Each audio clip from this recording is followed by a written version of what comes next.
Tere tulemast Musta kassi taro lugemisse Jäärad. Siit tuleb lugemine teile nädalaks 16–22 veebruar.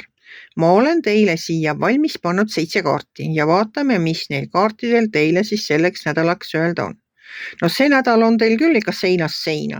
No nädal algab teil siin ootamise kaardiga. Ootate uudiseid ja kui kõrval on see peokaart, siis ma ei tea, kas te tahate ise pidu korraldada või ootate te uudiseid sinna peole minemiseks. Kas keegi on mingi kutset ootate, et kuhu teie tahaksite minna? See on mingi suurem pidu ikka, see on nagu juubel või pulmad. Et see ei ole mingi pisikene koosistumine, kuhu te tahate minna või mida te tahate ise korraldada ja raha on teil selleks olemas. Selle kingituse ostmiseks või peo korraldamiseks raha on teil olemas. Et nagu rahamuret teil ei ole, peokutse on teil kas ootate või te ise seda korraldate, igal juhul uudiseid te siin nädala alguses ootate. Peost räägib mulle see sauade 4, no see on siuke suurem tantsu ja tralliga pidu.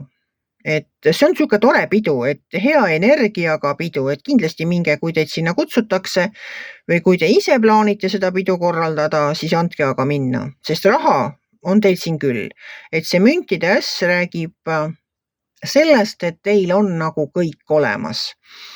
No ütleme raha, aga raha ei ole ju ainukene, mida meil elus on vaja, et teil on nagu kõik muud asjad ka nagu olemas, et müntide äss on üks väga rikkalik kaart, üks rikkalikumaid kaarte selles tarokaardipakis.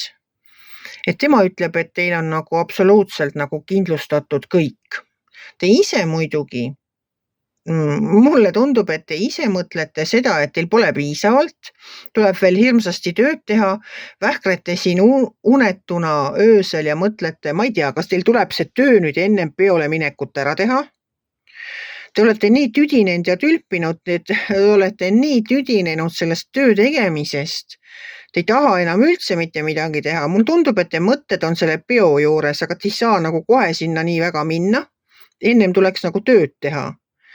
Ja siis te vähkretegi siin unetuna öösel vähkrete voodis unetuna ja mõtlete oma mõtteid, pea on teil nii mõtteid täis, ma ei tea, kas te olete oma mõtetega selle peo juures, mõtlete, mida sinna võtta, mida seal teha, või mõtlete te hoopis selle peale, et kui tüütu ja mõtet on sinna tööle jälle minna, et ma ei taha seda tööd teha.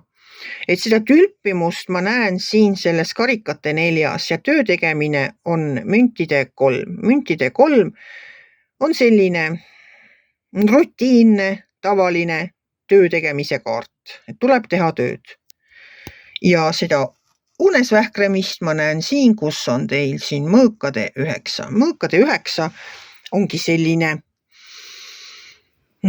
unetu öö. Unetu öö, kus pea on mõtteid täis, mis ei lase magama jääda. Aga valik tuleb teil ka veel teha. Aga see valik on nagu selline, siin on armastajate kaart. Armastajate kaart tähendab valikut. Ma olen alati mõelnud, et siin tuleb valida inimeste vahel, aga siin tegelikult ei pruugi üldse valik teha inimeste vahel. Et siin võib olla see valik mille iganes vahel. Et mulle tundub nii, et teil on nagu valida ja te ei oska valida. Et üks on teie mõtetes kusagil see unistuste valik või selline, mis te mõtlete, kuidas oleks võinud olla või kuidas peaks asjad olema. Ja teine on nagu see reaalsus, et kas valida nüüd see unistuste, no see võib olla unistuste töö, see võib olla no mis iganes unistuste kodu, see võib olla midagi sellist, mis te olete mõelnud, et teil võiks olla. Aga reaalselt sellega, mis teil päriselt on, see kodu, kus te täna elate, see töö, mida te teete, et see teid tegelikult ka rahuldab. Et ei ole nagu see, et no kuigi te olete tülpinud ja tüdinenud, võib-olla siis tõesti, et otsite endale mingit teist väljundit, tööd, mingit teistsugust, tahate lihtsalt väikest muudatust. Et see, mis te olete siiamaale teinud, on teid ära tüüdanud. No kui sa pikalt ühte asja teed, eks see tüütabki lõpuks ära, et ikka tahate vaheldust. Ma ei oska öelda, see võib olla küll ka töövalik, et võib-olla ongi teile mingi pakkumine tehtud, et ei jõua ära oodata, millal saab sinna minna. Aga samas te kahtlete selles, kas see uus töökoht on nii hea, kui võib-olla ei peaks ennem vanast loobuma, et pole sellel vanal kohal ka midagi viga või on see elukohaga seotud, aga see võib olla ka inimestega seotud teie ümber.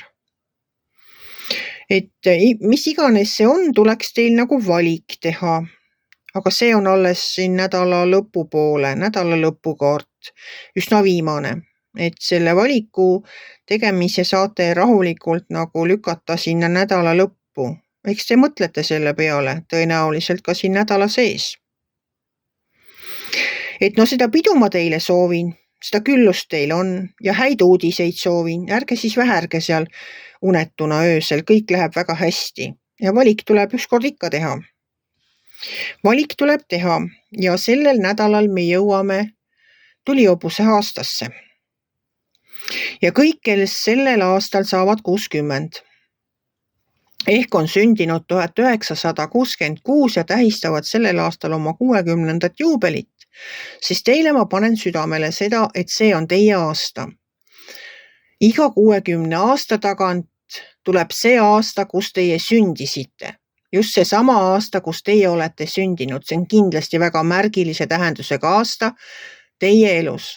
Kõigi teiste elus ka kindlasti, aga just teie elus, kes te saate sellel aastal 60 aastaseks. Ja ma lihtsalt soovin teile öelda seda, et ärge laske selle tulihobuse aasta võimalusi end nagu mööda. Et võtke kõik vastu, mis sellel aastal on pakkuda. Et kindlasti on see aasta võib-olla selline järskude muudatuste aasta. Tulihobune ise on selline tuline ja ettearvamatu.